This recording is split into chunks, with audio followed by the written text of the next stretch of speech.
அஸ்ஸலாமு அலைக்கும். Hello all, welcome to Rifayas diary. முட்டை குருமா எப்படி செய்கிறதுன்னு பார்க்கலாம். முட்டை குருமா செய்கிறதுக்கு தேவையான பொருள் என்னென்னு பார்த்துடலாம். ஒரு மீடியம் சைஸ் வெங்காயம் இந்த மாதிரி ஸ்லைஸாக கட் பண்ணி எடுத்திருக்கேன். ஒரு சின்ன தக்காளி, அதையும் சின்னதாக கட் பண்ணிக்கணும். கொத்தமல்லி, புதினா, ஒரு பீஸ் பட்டை, ஒரு கிராம்பு, ஒரு ஏலக்காய், ஒரு பே லீஃப். இது கூடவே உங்களுக்கு வேணும்னா அரை டீஸ்பூன் சோம்பு எடுத்துக்கலாம்.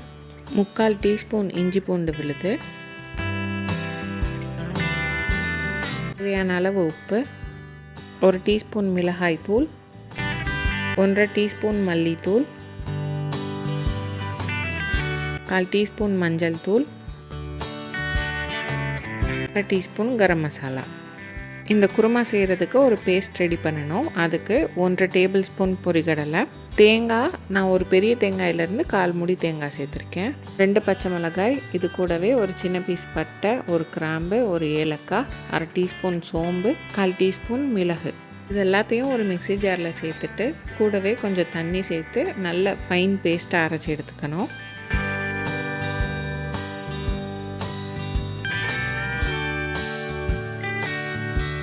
இந்த மாதிரி நல்ல மையை அரைச்சி எடுத்துக்கணும். நான் குருமாவில் சேர்க்குறதுக்காக 4 முட்டை வேக வச்சு எடுத்திருக்கேன். உங்களுக்கு வேணும்னா நீங்கள் இந்த அளவு குருமாவுக்கு 6 முட்டை கூட சேர்த்துக்கலாம். இப்போது ஒரு கடாயில் 2லேருந்து 3 டேபிள் ஸ்பூன் எண்ணெய் சேர்த்துட்டு, எண்ணெய் நல்லா சூடானதுக்கப்புறம் எடுத்து வச்சுருக்க பட்டை, கிராம்பு, ஏலக்காய், ஒரு பே லீஃப் இது கூட சேர்த்து இதோட ஃப்ளேவர் எல்லாம் எண்ணெயில் இறங்குற வரைக்கும் வதக்கிக்கணும். இது கூடவே அரை டீஸ்பூன் சோம்பு தேவைப்பட்டால் சேர்த்துக்கலாம். இது கூடவே கட் பண்ணி வச்சுருக்க வெங்காயத்தை நல்லா உதுத்து விட்டு சேர்த்துக்கணும். வெங்காயம் கலர் மாறணும்னு அவசியம் இல்லை, லைட்டாக வதங்கி வந்துச்சுனாலே போதும்.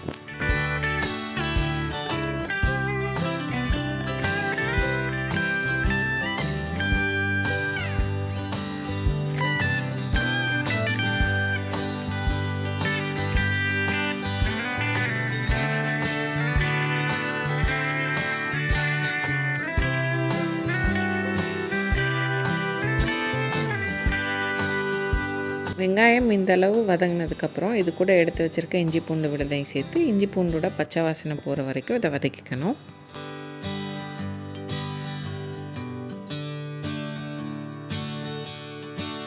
இஞ்சி பூண்டு வதங்கினதுக்கப்புறம் இது கூட கொஞ்சம் புதினா, கொத்தமல்லி சேர்த்து இதையும் நல்லா வதக்கிக்கணும். இது கூடவே கட் பண்ணி வச்சுருக்க தக்காளி, இதையும் சேர்த்து தக்காளி நல்லா மசிகிற அளவுக்கு வதக்கிக்கணும்.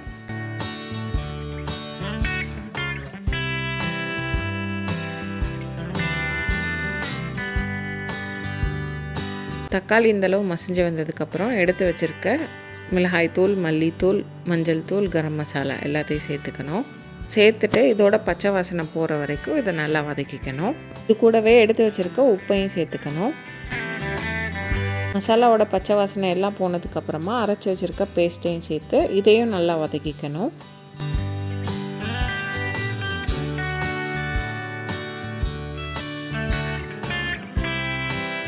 இந்த பேஸ்ட் மசாலாவோட நல்லா பைண்ட் ஆகி வர்ற மாதிரி நல்லா மிக்ஸ் பண்ணிக்கணும்.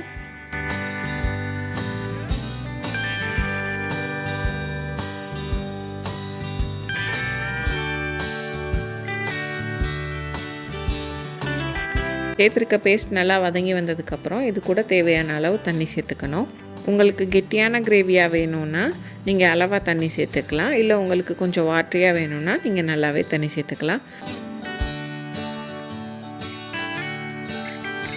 ஃபஸ்ட்டு கொஞ்சமாக தண்ணி சேர்த்து இது எல்லாத்தையும் நல்லா அது கூட கலந்துட்டு அதுக்கப்புறமா மீதம் உள்ள தண்ணி சேர்த்துக்கணும். தண்ணி சேர்த்துட்டு இதை நல்லா மிக்ஸ் பண்ணிவிட்டு இதை ஒரு 10 to 15 மினிட்ஸ் நல்லா கொதிக்க விடணும்.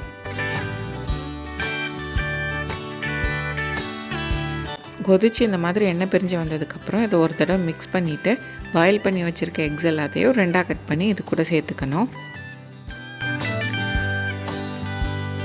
முட்டை எல்லாத்தையும் சேர்த்ததுக்கப்புறம் இது கூடவே கொஞ்சமாக மிளகுத்தூள், இது கூடவே சின்னதாக கட் பண்ண கொத்தமல்லி சேர்த்துட்டு நம்ம ஏற்கனவே சேர்த்துருக்க முட்டை எதுவும் உடஞ்சிராமல் லைட்டாக பொறுமையாக மிக்ஸ் பண்ணி விட்டுட்டோம்னா முட்டை குருமா ரெடி. இது சப்பாத்திக்கு ஒரு நல்ல சைட் டிஷ். கண்டிப்பாக ட்ரை பண்ணி பாருங்கள். ட்ரை பண்ணிவிட்டு எப்படி வந்திருந்ததுன்னு கமெண்ட்ஸில் சொல்லுங்கள்.